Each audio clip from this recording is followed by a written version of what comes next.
Episode number 5 adenium செடிகளை விதைகள் மூலயமா உருவாக்குனதுலேருந்து எப்படி கம்ப்ளீட்டாக பூக்கள் பூக்கிற வரைக்கும் பார்க்குறது ஒரு 3 எபிசோடு வந்து கிரியேட் பண்ணிட்டுருக்கேன். 3த்தையும் பார்த்துட்டிங்கன்னா நீங்கள் தாங்க அடினியமில் பிஹெச்டி முடிச்ச மாதிரிங்க. அவ்வளோ டீட்டெயிலாக இந்த வீடியோ பதிவை நாங்கள் கிரியேட் பண்ணிகிட்ருக்கோம். அடினியம் சொல்கிறது டெசர்ட் ரோஸ், பாலைவன ரோஜா. பாலைவனத்தில் வளரக்கூடிய செடியை நம்ம வீட்டில் எப்படி சூப்பராக வளர்க்குறது. முதல் விஷயம், இந்த செடி எப்படி உருவாக்குறாங்க இது தானே. இந்த செடிகள் விதைகள் மூலயமா உருவாக்குவாங்க அண்டு கட்டிங்ஸ் மூலயமாவும் உருவாக்குவாங்க. ஈஸி மெத்தட் அப்படின்னா விதைகள் மூலயமா உருவாக்குறது இது தாங்க. காய்கள் அதில் வைக்கக்கூடிய அந்த சீட்ஸே இப்படி தான் அந்த சீட் பாடுக்குள்ளே இருக்கும். இந்த விதைகள் நல்லா காஞ்சி முத்தி வெடிச்சதுக்கப்புறம் இந்த மாதிரி வரும். காய்கள் வச்சிருச்சுனே ஒரு கவர் போட்டு சேஃபாக மூடி வச்சுக்கோங்க. ஆனால் முக்கியமான விஷயம், எதில் விதைகள் வைக்கும் அப்படின்னா இந்த மாதிரி பிங்க் கலர் சிங்கிள் பேட்டலில் விதைகள் ஈஸியாக வச்சிடும். மல்டிபிள் பேட்டலில் வைக்காது. மகரந்த சேர்க்கை நடக்கிறது ரொம்ப ரேரான விஷயம். நம்மளாக ஹேண்ட் பாலினேஷன் தாங்க பண்ணணும். விதைகள் மூலமாக உருவாக்கின சின்னதாக செடிகள் இந்த மாதிரி வளர்ந்து வரும். இந்த செடிகளை அடுத்தடுத்த ஸ்டேஜுக்கு நம்ம மாற்றும் போது ஒரு சில மண்கலவையை நம்ம ஃபாலோ பண்ணணும். மண்கலவைக்கான வீடியோ அடுத்த எபிசோடில் பார்ப்போம். இந்த மாதிரி இருக்கக்கூடிய செடிகள் கொஞ்சம் நாளைக்கு அப்புறம் ஒரு 6 மந்த்துக்கு அப்புறம் இந்த மாதிரி வளர ஆரம்பிச்சிடும். இதில் கிராஃப்டிங் பண்ணுவாங்க. அப்புறம் தான் உங்களுக்கு மல்டிபிள் கலர்ஸ், மல்டிபிள் பெட்டல்ஸ் எல்லாமே வரும். அதுக்கு மதர் பிளான்ட்டை தனியாக வளர்த்துட்ருப்பாங்க.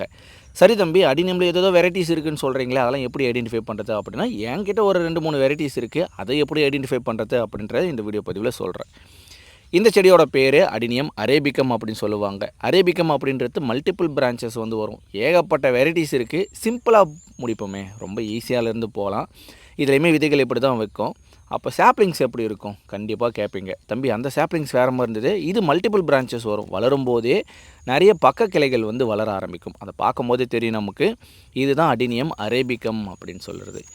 இந்த வெரைட்டிஸ் பார்க்குறதுக்கு சிங்கிள் பிரான்ச்சஸாக இருக்கும். இது மல்டிபிள் பிரான்ச்சஸாக இருக்கும். நேற்று ஒருத்தர் கேட்டிருந்த விஷயம், அரேபிக்கம் எப்படி ஐடென்டிஃபை பண்ணுறது அப்படின்ட்டு. ஸோ இது தாங்க பார்க்கும்போதே தெரிஞ்சிருக்கும்.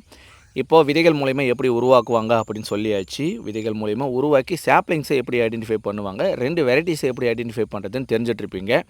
அடுத்த வீடியோ காணொலியில் இதுக்கான மண்கலவை எப்படி ரெடி பண்ணி கொடுப்பாங்க அப்படின்றத அப்லோட் பண்ணுறேன். அண்டு அதுக்கு அடுத்த எபிசோடில் கட்டிங்ஸ் மூலயமா எப்படி ரெடி பண்ணுவாங்க.